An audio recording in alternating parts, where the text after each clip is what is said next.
Number 1 channel के number 1 show कच्चा चिट्ठा में आप सभी का स्वागत है। आपके साथ मैं हूं सबीना तामंग देशमुख।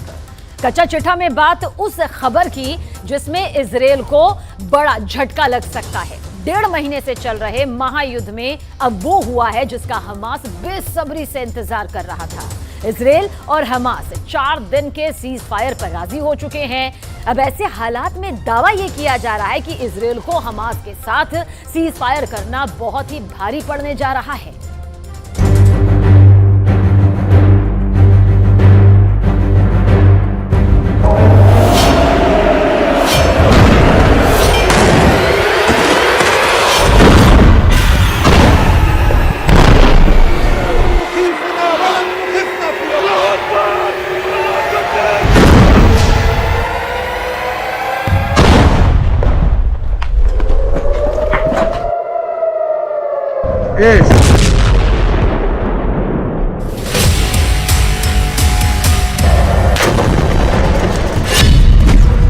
गाजा युद्ध में पहली बार जीता हमास।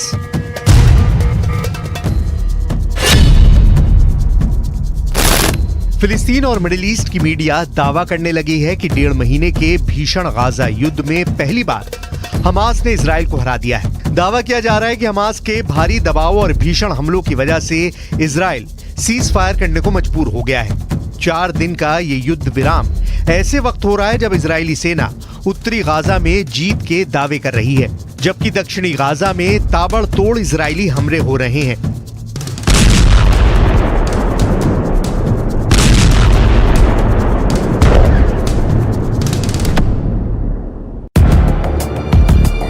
दक्षिणी गाजा का खान यूनिस शहर इजरायली हमलों से बुरी तरह से तबाह हुआ है। ऐसे वक्त में इजराइल हमास के साथ सीज फायर को क्यों तैयार हुआ, इस पर पूरी दुनिया में खलबली मची हुई है। दावा तो यहाँ तक किया जा रहा है कि हमास चीफ इस्माइल हानिया और हमास के टॉप कमांडर और नेता याह्या सिनवार ने अपनी शर्तों पर इजराइल को सीज फायर करने के लिए झुका दिया है। प्रधानमंत्री नेतन्याहू और उनकी युद्ध सरकार में शामिल कई मंत्री इस फैसले से बेहद नाराज हैं। फिलहाल सीज फायर के बहाने हमास को मिले 4 दिन इजराइल पर बहुत भारी पड़ सकते हैं। 4 दिन में इजराइल की हार। 1.5 महीने से ज्यादा की जंग में उत्तरी गाजा की 60% इमारतें पूरी तरह से तबाह हो चुकी हैं, जबकि 13,000 से ज्यादा फिलिस्तीनी अब तक मारे जा चुके हैं। एक अनुमान के मुताबिक इजरायली सेना अकेले उत्तरी गाजा में ही 23,000 बमों से हमला कर चुकी है, जबकि हमास की 700 सुरंगें तबाह करने का दावा भी आईडीएफ कर रही है। लगभग 18,000 ठिकाने हमास के तबाह करने का दावा इजराइल का रक्षा मंत्रालय कर चुका है। ऐसे हालात में क्या इस दावे पर यकीन किया जा सकता है कि 200 से ज्यादा बंधकों को बचाने के लिए इजराइल ने हमास के साथ सीज फायर पर समझौता किया है, जबकि खुद प्रधानमंत्री नेतन्याहू कह चुके हैं कि हम हमास के साथ किसी भी तरह का समझौता नहीं करेंगे और ना ही पूर्ण युद्ध विराम करेंगे। अगर इजराइल ऐसा करेगा तो यह हमास के सामने सरेंडर करने जैसा होगा, आतंकवादियों के सामने हार मानने जैसा होगा। तो फिर इजराइल हमास के साथ 4 दिन के सीज फायर पर तैयार क्यों हुआ है? जरा इस पेचीदा पहली को भी समझ लीजिए और इजराइल की चाल को भी समझ लीजिए।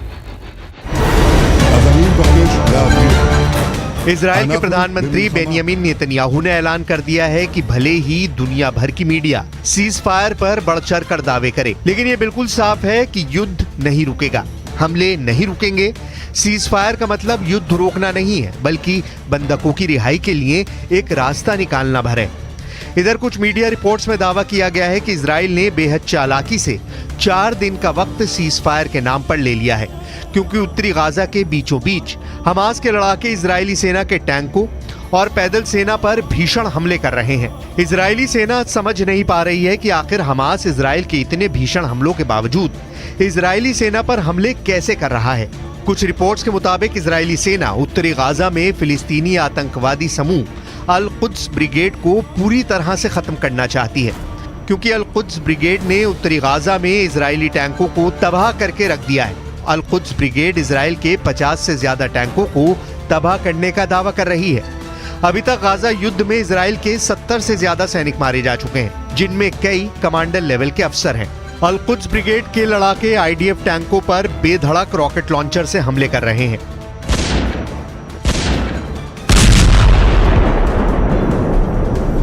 בחוץ דיבורי הבל. כאילו אחרי ההפוגה להשבת חטופינו, אנחנו נפסיק את המלחמה. אז אני מבקש להבהיר, אנחנו במלחמה, ונמשיך במלחמה. נמשיך במלחמה עד שנשיג את כל היעדים שלנו. गाजा युद्ध में पहली बार जीता हमास। कुछ पश्चिमी मीडिया की रिपोर्ट्स के दावों के मुताबिक इजरायली सेना आईडीएफ की इंटेलिजेंस यूनिट 504 इस वक्त उत्तरी गाजा और दक्षिणी गाजा में बेहद खास गुप्त मिशन पर लगी हुई है। दावों के मुताबिक आईडीएफ की इंटेलिजेंस यूनिट 504 ने ही हमास के हथियारों की खेप और सुरंगों का पता लगाया है। दावा तो यहां तक किया गया है कि दुश्मनों से बचाने में मोसाद और शिन बेट के अलावा 504 यूनिट का भी बड़ा योगदान सामने आया है। इजराइल की सीक्रेट फोर्स 504 एक्टिव इस वक्त बेहद एक्टिव है। 1.5 महीने से ज्यादा की जंग में हमास के कम से कम 300 लड़ाकों को आईडीएफ की इंटेलिजेंस यूनिट 504 ने पकड़ा है और उनसे पूछताछ में कई राज खोज निकाले हैं। इंटेलिजेंस यूनिट 504 ने हमास लड़ाकों से गाजा में उनके ठिकाने, अस्पतालों में कमांड सेंटर से लेकर हमास की अगली रणनीति तक का पता लगा लिया है, जिसके बाद से इजराइल ने हमास के साथ सीज फायर का फैसला लिया है ताकि हमास के लड़ाकों से मिली बेहद खास जानकारी के आधार पर इजराइल नए सिरे से उत्तरी और दक्षिणी गाजा में प्रचंड हमले कर सके।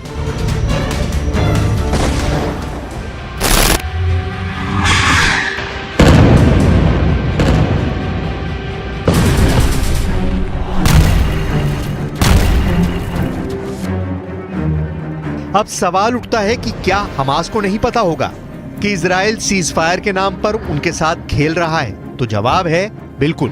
हमास के टॉप नेता और कमांडर्स सभी को पता है कि इजराइल सीज फायर की आड़ में गाजा में बहुत कुछ खेला कर सकता है, लेकिन हमास भी चाहता है कि अगर 4 दिन तक इजराइल के हमले हमास के ऊपर नहीं होंगे तो वो इस वक्त में इजरायली सेना पर नए सिरे से हमले करने के लिए अच्छी तैयारी कर सकता है। कतर में बैठे हमास चीफ इस्माइल हानिया और खुफिया ठिकाने पर छिपे हमास के टॉप नेता याहिया सिनवार सीज फायर के जरिए इजराइल के साथ जंग का सबसे बड़ा जुआ खेल रहे हैं।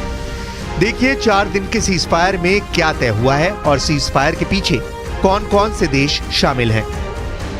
हमास और इजराइल के बीच सीज फायर डील को मंजूरी मिल चुकी है।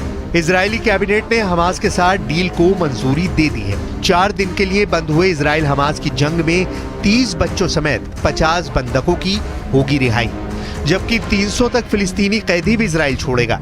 इजराइल अपने बंधकों को छुड़ाने के लिए कई तरह की शर्तों पर सहमत हो गया है। हमास के नेता याहिया सिनवार की ओर से रखी गई शर्त को भी इजराइल मानने को तैयार हो गया है। इस शर्त के मुताबिक युद्ध विराम के हर दिन 6 घंटे के लिए गाजा हवाई क्षेत्र में इजरायली ड्रोन नहीं उड़ेंगे। इसका कारण है कि इजराइल बंधकों की लोकेशन ना जान सके। हमास हर दिन 10 इजरायली बंधकों को छोड़ेगा।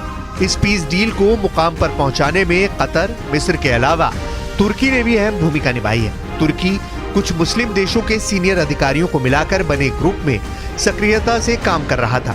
ये ग्रुप इजराइल हमास में सीज फायर के लिए सुरक्षा परिषद के स्थायी सदस्यों और दूसरे अहम देशों से बात कर रहा था। इस ग्रुप में तुर्की, कतर, मिस्र, जॉर्डन, नाइजीरिया, सऊदी अरब, इंडोनेशिया, फिलिस्तीन के विदेश मंत्री और प्रतिनिधि शामिल हैं।